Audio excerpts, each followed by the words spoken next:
Hi everyone, welcome back to my channel. Today I am going to explain an Olympiad question.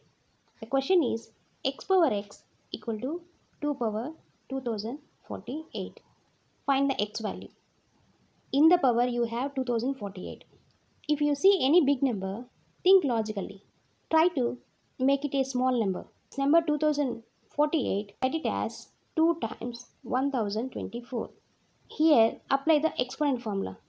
A power mn equal to a power m whole power n.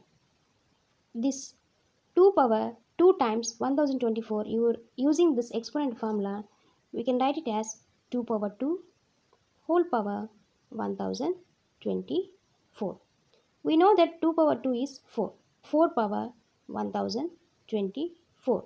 This 1024 again write it as 2 times 512.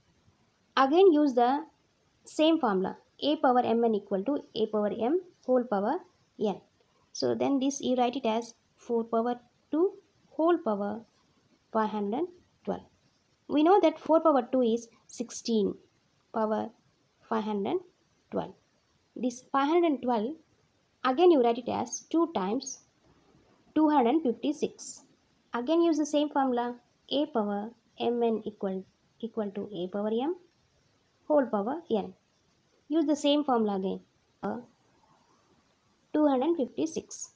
16 square is 256. Then whole power 256.